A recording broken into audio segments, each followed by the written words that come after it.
Good evening, ladies and gentlemen. Ramadan Mubarak once again, and welcome to a brand new episode of Bahrain Now. With me, Lara Saman, as we bring you the country's latest talks this Ramadan. Stay tuned, I'll be right back.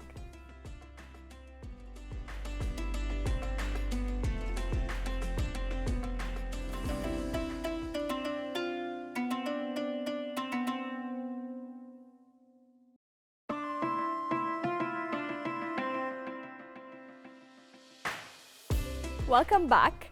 Do you have a sweet tooth? Well then, this one's for you. Cakes, cookies, pies, and more desserts. Our next guests are the duo behind Alabaster and Cannoli, Nara Al-Abbasi and Maria Knowles. Welcome to our studio today. Hello.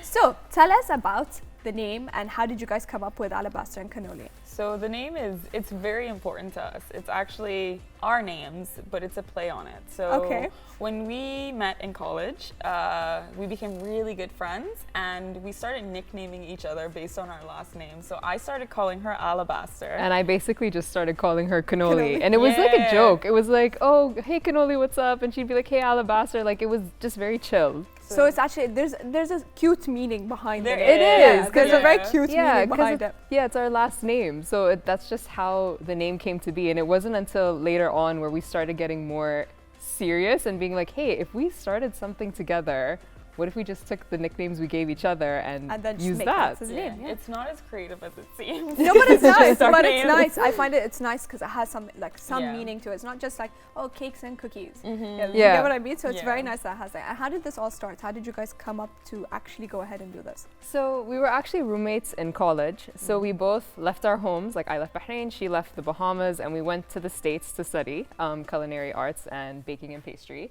And we were roommates and we knew nothing about each other. And we didn't even think that we would get along because I was like, I don't know this person. She was like, I know, it's completely different places on the world. Yeah, and you're coming from complete different backgrounds. Right. And we were like, what are we going to have in common with each other? Yeah. But over time, as we started to like get to know each other and talk to each other, we realized we had a lot of things in common. And slowly over time, you know, we realized that we were both very passionate about food and we had the same interests when it came to food. And through that, I think we were just saying it like a joke. Well, no, it was actually cute. We went on a food tour. We both were like we like mapped out. We went to New York for our spring. Amazing. And so we mapped out the entire trip. We mapped out different places we wanted to go eat. And it was only until we were sitting down and having brunch one morning, and we were like, hey, what if we did this? Yeah. And it was sort of a joke for a period of time. But then it's come to reality. Right. Because I see that you've come to Bahrain as well and now started it here. Yes. I'm hoping you're loving it. I am actually. That like when we met, there was so much that we found in common, and it was actually for me very easy to become a part of the culture. I feel because there was so much that was similar between both of us. Yeah, of course. As well, you guys have been part of Food is Culture. Yeah. And you prepared different dishes representing culture in Bahrain. Tell us more about this. So we did a lot of research when it came to our dishes for Food is Culture, and we really wanted to get into looking at Bahrain from the past. So that's where we basically started. And through our research, you know, looking into like the Dilmunian civilization and all that stuff, we realized that Bahrain was always a place that bridges cultures together. Correct. It was always like a ground of just bringing people in. And different types of cultures. Exactly. All over the world. All over the world. And that was something that shaped the food system of Bahrain all the way from the Dilmun period. Even now as we're progressing into the future, we're noticing that it being a bridge of cultures was a way all of these cultures have become a part of what Bahrain is. Yeah, I completely agree with that. I completely agree with that. How did the food culture go, by the way? It went really well. We were really proud of our dishes. So we started off in the past. We wanted to really show, we did it through grains actually. So we started in the past and the grain that we highlighted was rye. So we made this ancient Dilmunian bread, which we paired with a date honey that was made. Amazing. That sounds so interesting. Yeah, it's also really interesting because we didn't just make an ancient Dilmunian bread, we also made it how they would have made it. So we naturally leavened it. We got our flour stone ground by a friend of ours. Did it literally like how they would do it? Yeah, we tried to make it as authentic as possible. You could. Okay, that's amazing. And our second dish, which was sort of focusing on the present, like traditional Bahraini food, we paid homage to Safi and Muhammad by making it completely vegetarian. Oh, wow. Yeah. So we took the flavors of Safi and Muhammad. That was the expressions we got from Yeah, everyone. Yes. that's something crowd. very different. You made it vegetarian. You went something like so traditional to like, okay, but we're gonna make it vegetarian. Now you have to try it. Yeah, and Yes. it's because we are very inclusive. We want to make sure that everybody would be able to try the dish, and we know that a lot of people nowadays, most people don't eat meat, they don't eat Correct. this, You that. have a mix of everything right now. Right, and the grain we highlighted was rice because most of us eats rice, so we knew it was a common grain that everyone would eat and enjoy. So we did like a muhammar tahdik, so the burnt muhammar base, and we did curried banana blossom, Oh, wow. which banana blossom, very similar texture to that of fish or crab. It's a very weird thing. Yeah, it's very something new I've never Yeah. heard about. But yeah. it's like nice. It has like a nice texture because Yeah. it is a lot like fish. Yeah. And it surprised us when we were working with it and we were trying to figure out this. I feel like you guys were surprised as well while We you were trying to do were. it. Like, oh, this tastes actually really good. Yeah. Right. Yeah. And then we wrapped it in nori, which is what you use to wrap sushi with, Yeah. and we fried it. And surprisingly enough, we're like, this kind of tastes like fish. Yeah. Like this weird essence of This is something fish. I have to try. Like you guys, I Yeah. have to try this. Yes. It sounds so like interesting.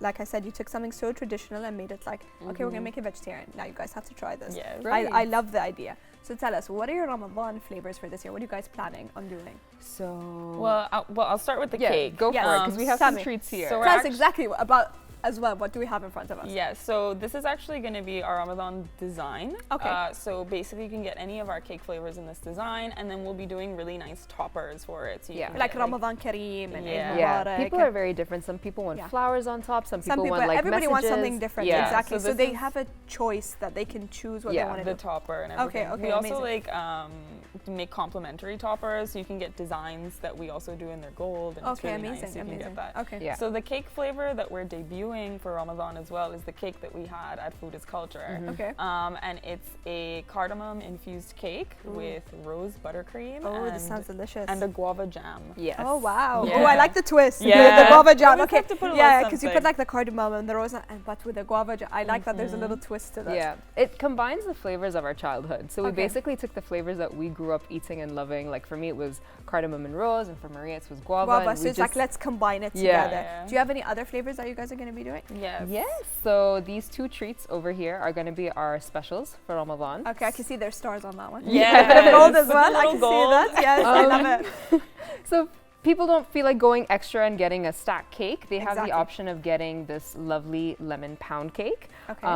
And if you don't feel like having a pound cake and you prefer something else, we have our lemon and rose tart. Tart. Okay, So I it- like that the rose came into it as well. Yeah. I love everything that has It's like rose. it's like a full theme of Yeah. flavors. No, it's amazing, amazing idea. And if, like I said, if people wanted to, what I love is that people, if they wanted to order something different, they can order this in different flavors, correct? Yeah. You don't only have to have it for Ramadan flavor. Yeah, No. you can Yeah, get you can- chocolate, you can get like Vanilla. yeah, we whatever have flavor, but we'll make it look like This. Right. This is the Ramadan set design this year. Right. Yeah. Amazing, amazing. As well, what else would you like? What else would you want people to order for you guys from Ramadan? Like, is there any specific flavors you want to try pushing to people to try? Like, this sounds so interesting. Like, I'm very Yeah. excited. This is amazing. First of all, Yeah. that's what I'll say. It went Yeah. over really well. It is very nostalgic. This Yeah, one. it and I would- Yeah. sounds, Yeah. and it sounds delicious. As well, you guys, is there anything else you'd like to add before we end our segment today? Sure. I mean, if anybody's interested in placing orders with us, we do have a website that you can find on our Instagram accounts. We do everything through Instagram, so you can definitely contact us through there, through our website or through phone call, and we will take in all your orders. We do require like 3 days advance I was notice. just going to ask you how many days before, Right. yeah. to make everything look all nice and, And beautiful. Yeah. As well for the toppers, it needs 2 to 3 days, of course, Right. especially if someone wants to customize it, I'm guessing. Yeah. We're also big believers in making things from scratch. So everything we do, from the cake to our jams to our buttercream to the crust, everything is made handmade by us. So Yeah. nothing is like from a box or like pre-made. We are big believers in making things from everything scratch. from scratch. Yeah, Yeah. Which we're is, I also- find that's amazing. It's better. It tastes Yeah. nicer as Yeah. well. Yeah, it tastes nicer as well. And we're also big believers in like inclusivity, so we also make our treats accessible to gluten-free, to vegans, to everything like So that. it's available for everybody Yeah. because everybody has something that they can't eat. So Yeah. Yeah. which makes it so much better. Yeah. Thank you, Lara. Thank you, Maria. Thank I you. cannot wait to start and try this soon. Yes. Viewers, now Albastra and Cannelloni definitely needs to be on your list of homemade dessert businesses to try out. Stay tuned for more coming up on Bahrain Now.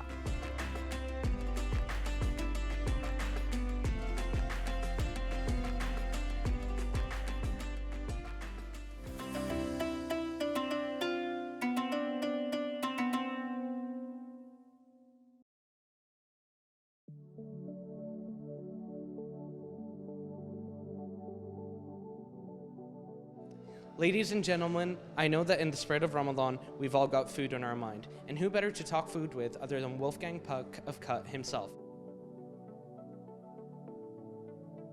You know, there are love songs out for 100 years maybe, but everybody makes them a little bit different. In the kitchen it's the same way. I started in Austria and I learned typical Austrian dishes. Then I moved to France and I learned really more about cooking than anywhere else. I worked in some of the best restaurants in France, like Maxime's in Paris, Beaumanière in Provence, L'Hôtel de Paris in Monaco, and so forth. So that is really, if I would say, my cooking really started there. Before that in Austria I was 14 years old, you know, cooking was not the first thing I was thinking about. When I worked at Beaumanière, Mr. Tuillier was the chef and owner, and I still remember he used to bring Elizabeth Taylor in the kitchen, Marcello Mastroianni and Catherine Deneuve, Georges Pompidou and so forth, so which were all big icons. And then I said, I want to be like this guy. I moved to America and I started at Ma Maison, and then in 1982, almost 40 years ago, we opened Spago, and in 2006 we opened Cut. Cut got started in Beverly Hills at the Beverly Wilshire Hotel, also a four-season hotel. And they asked me many times, Wolfgang, why you don't make a restaurant in the Four Seasons in the Beverly Wilshire, which is a beautiful old hotel. And finally I said, you know what? We have a Chinese-style restaurant, we have Spago, which is more Italian, French influence. Why not do a steakhouse, our version of a steakhouse, you know? So we opened in 2006. We had Richard Meyer, a famous architect, design it. And then we always had very well-known artists hanging, their paintings hanging on the wall. So it's a rather bright room, but it became an immediate success. Like I remember when they shot Ocean's 11 or 12, one of the Ocean's movie, and we had George Clooney and Brad Pitt and Angelina Jolie, and all these people used to come all the time. So all of a sudden it became this big hit in Beverly Hills.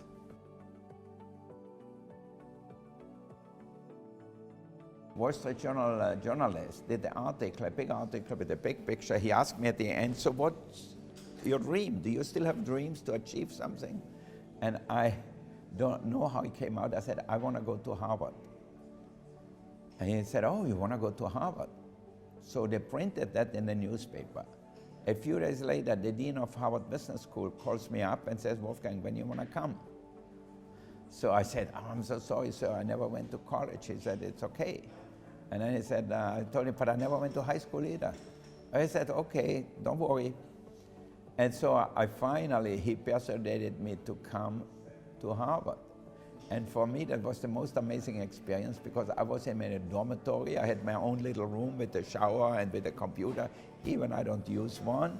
I went to class every day, did all the case studies. And at the end, in the last year, they did a case study about me also. So now students or graduate students are learning about my career at Harvard. It's all about the ingredients. That's why I still go to the farmer's market, I go to the fish market, I visit the farms, because that's where good cooking starts. Most of the ingredients we serve in our restaurant are local. So we get great salads here, vegetables here, amazing lamb, amazing fish. You know, my favorite part about Bahrain are the people here. They are all very, very nice, very polite. They love to go out to eat. They love to enjoy good food. And I think from the Crown Prince on down, everybody is really, really hospitable. When I come to Bahrain, I feel like I'm at home.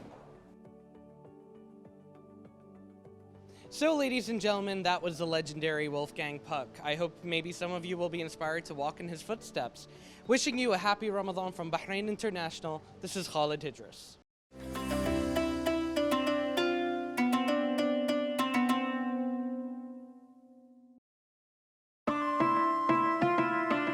Viewers, we have reached the end of tonight's episode. Don't forget to contact us through our social accounts shown below. I'm Lara Sam'an. Good night and God bless.